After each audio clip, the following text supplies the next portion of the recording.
दुनिया में हर दूसरा इंसान ये सोचता है कि काश मैं अपने बचपन को दोबारा जी पाता, काश मैं समय में पीछे जा सकता। समय में पीछे जाना तो शायद हमारे लिए मुमकिन ना हो, लेकिन समय में आगे जाने के बहुत से रास्ते हैं हमारे पास, जिनमें से 5 रास्तों के बारे में मैं आपको बताऊंगा। दोस्तों नमस्कार, हेलो, अस्सलाम वालेकुम। मैं हूं तरुण कुमार। आप देख रहे हैं TBM यानी ट्रूथ बिहाइंड मिस्ट्री, जहां है मिस्ट्री से भरी दुनिया। तो आइए मेरे साथ शुरू करते हैं एक और मिस्ट्री वाला एपिसोड।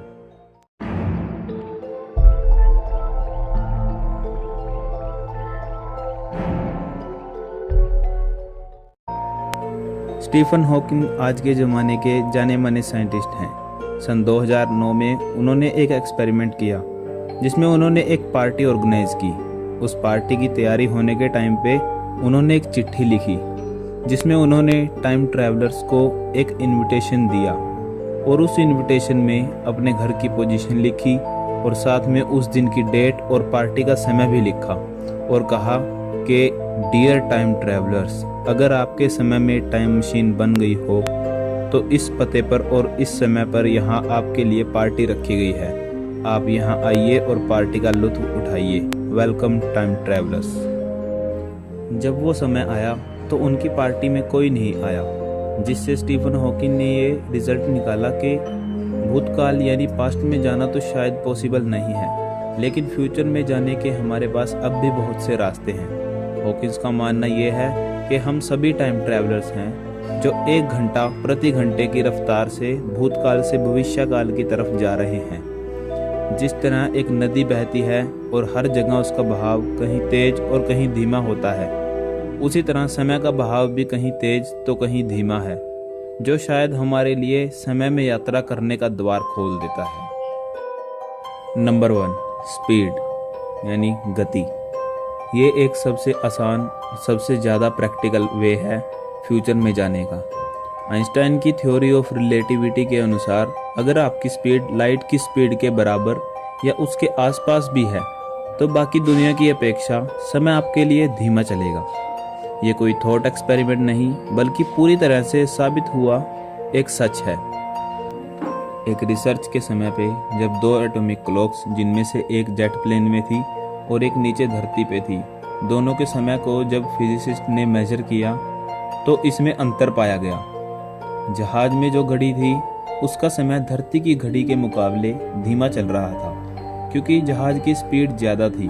इस तरह अगर हमारे पास कोई ऐसी स्पेसशिप हो या आने वाले समय में हम बना लें जो लाइट की स्पीड के आसपास ट्रैवल कर सके, तो हम उसमें 1 हफ्ता ही रहेंगे और नीचे धरती 100 साल पूरे कर लेगी, और हम 1 हफ्ते के सफ़र करके समय में 100 साल आगे चले जाएंगे, लेकिन फिर हम वापस 100 साल पीछे नहीं आ सकते। Number 2, cosmic strings. ऐसा माना जाता है कि कॉस्मिक स्ट्रिंग हमारी दुनिया में शुरू से है। कॉस्मिक स्ट्रिंग ब्रह्मांड के इस विशाल सागर में एक डिफेक्ट यानी किसी तरह की गड़बड़ी है। कॉस्मिक स्ट्रिंग की सबसे अजीब बात यह है कि इनकी लंबाई तो है लेकिन ऊंचाई और चौड़ाई नहीं, जिसका मतलब है कि ये एक डायमेंशनल है। माना जाता है कि कॉस्मिक स्ट्रिंग इस पूरे ब्रह्मांड में बहुत ज़्यादा मात्रा में है। ये आपस में इतनी मजबूती से जुड़े हुए हैं कि इनका प्रभाव स्पेस और टाइम दोनों पर पड़ सकता है। इन स्ट्रिंग में इतनी ताकत है कि एक पल में किसी चीज़ को बहुत तेज़ी से कहीं भी फेंक सकती हैं। कॉस्मिक स्ट्रिंग्स के असली होने का पता तब चला जब हार्वर्ड स्मिथसोनियन सेंटर के रिसर्चर्स गैलेक्सीज को ऑब्जर्व कर रहे थे। तब उन्होंने देखा कि सन 1994 और 1995 के समय अंतराल में एक ही गैलेक्सी यानी आकाशगंगा की 2-2 तस्वीरें एक ही लाइन में आ रही हैं, जिसका मतलब एक चीज़ का एक समय पे 2 जगह होना है, या फिर शायद वो गैलेक्सी की तस्वीर कॉस्मिक स्ट्रिंग की वजह से एक साथ 2-2 स्थानों पे दिखी हो, जिसे बाद में ट्विन क्वासर का नाम दिया गया। Number 3, warp drive. Warp drive time travel का एक ऐसा रास्ता है जो शायद लाइट की स्पीड से भी तेज हमें समय में यात्रा करा सकता है। वार्प ड्राइव का कंसेप्ट 1994 में एक मैक्सिकन फिजिसिस्ट मैग्यूल एल्क्यूबिएरे ने दिया, लेकिन इसे चलाने के लिए बहुत ज़्यादा मात्रा में हमें एनर्जी चाहिए जो अभी तक विज्ञान के पास नहीं है। एक बहुत मशहूर मूवी स्टार ट्रैक में एक स्पेसशिप बनाई गई जो बिल्कुल इसी सिद्धांत पे बनाई गई थी। इस स्पेसशिप का नाम ISS एंटरप्राइज रखा। नासा ने भी इस स्पेसशिप को बनाने का प्रोजेक्ट स्टार्ट कर दिया है। ISS एंटरप्राइज अपने चारों तरफ एक ऐसा फील्ड तैयार करती है जिससे उसके आगे का स्पेस कॉन्ट्रैक्ट यानी संकुचित हो जाता है और पीछे का स्पेस एक्सपेंड हो जाता है और बीच में स्पेसशिप रहती है जो एक लहर के जैसी ही बन जाती है। उस लहर की मदद से स्पेसशिप स्पेस में आगे बढ़ती है। मैग्यूल एल्क्यूबिएरे ने इस सिद्धांत के साथ ये दावा किया था कि अगर कोई इस सिद्धांत के आधार पे स्पेसशिप बना ले तो वो प्रकाश की गति से भी तेज सफ़र कर सकता है। इसे उन्होंने FTL का नाम दिया, यानी faster than light. Number 4, warm holes या रोजन ब्रिज। समय यात्रा के सिद्धांत देने में आइंस्टाइन का सबसे ज़्यादा योगदान रहा है। वार्म होल का जिक्र भी आइंस्टाइन ने ही किया, और सिर्फ जिक्र ही नहीं किया, आइंस्टाइन ने वार्म होल्स के लिए इक्वेशन भी दी है जो वार्म होल के अस्तित्व को साबित करती हैं। लेकिन वार्म होल्स बहुत छोटे आकार में मौजूद हैं, बिल्कुल एटम के आकार के और उससे भी छोटे।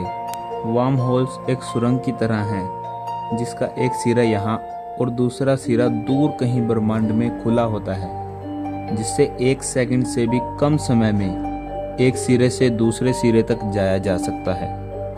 आज के वैज्ञानिक आइंस्टाइन के इस सिद्धांत को साबित करने के लिए इस पर काफ़ी शोध कर रहे हैं और ऐसी मशीन बनाने की कोशिश में लगे हैं जो कि वार्म होल्स को इतना बड़ा कर दे कि उसमें से इंसान आराम से आ जा सके। फिलहाल तो हमारे पास कोई ऐसी तकनीक नहीं है, लेकिन भविष्य में शायद हम किसी ऐसी तकनीक को अपना लें जो वार्म होल्स को इतना बड़ा कर दे कि हम उसमें से आसानी से सफ़र कर सकें और ब्रह्मांड की दूरियों को कम कर सकें। नंबर 5, ग्रेविटी यानी गुरुत्वाकर्षण। गुरुत्वाकर्षण का असर हर चीज़ पर पड़ता है। हम रोजाना गुरुत्वाकर्षण को महसूस करते हैं, लेकिन क्या आप जानते हैं कि गुरुत्वाकर्षण का उपयोग करके भी हम समय यात्रा कर सकते हैं। ये भी आइंस्टाइन की थ्योरी ऑफ जनरल रिलेटिविटी ने ही बताया है कि जितना ज़्यादा ग्रेविटी का असर आपको महसूस होगा उतना ही धीमा समय आपके लिए चलेगा।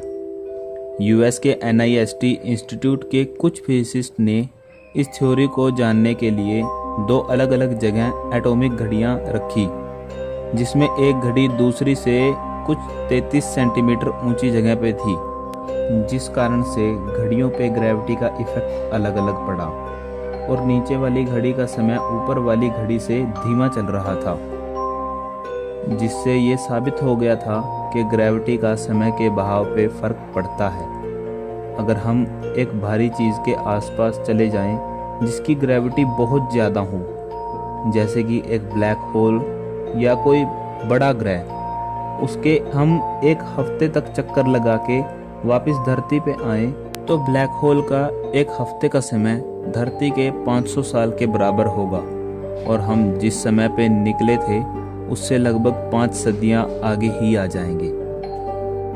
इस तरह हम भविष्य में सफ़र तो कर सकते हैं, लेकिन फिर वापस आना मुश्किल है। दोस्तों, ये समय में यात्रा करने के 5 रास्ते थे। अगर आपको लगता है कि आप इनमें से किसी भी रास्ते से समय में यात्रा कर सकते हैं तो आज से ही उसकी खोज शुरू कर दीजिए। आपको हमारी वीडियो कैसी लगी ये कमेंट में ज़रूर बताना। लाइक कीजिए अगर आपको हमारी ये वीडियो पसंद आई हो और शेयर कीजिए अपने फ्रेंड्स और फैमिली के साथ। और हमारे चैनल ट्रूथ बिहाइंड मिस्ट्री यानी TBM को सब्सक्राइब करना मत भूलिएगा, क्योंकि मैं आपके लिए और ऐसी मिस्ट्री भरी वीडियोस लाता रहूँगा। तो मिलते हैं दोस्तों ट्रूथ बिहाइंड मिस्ट्री के एक और नए एपिसोड में।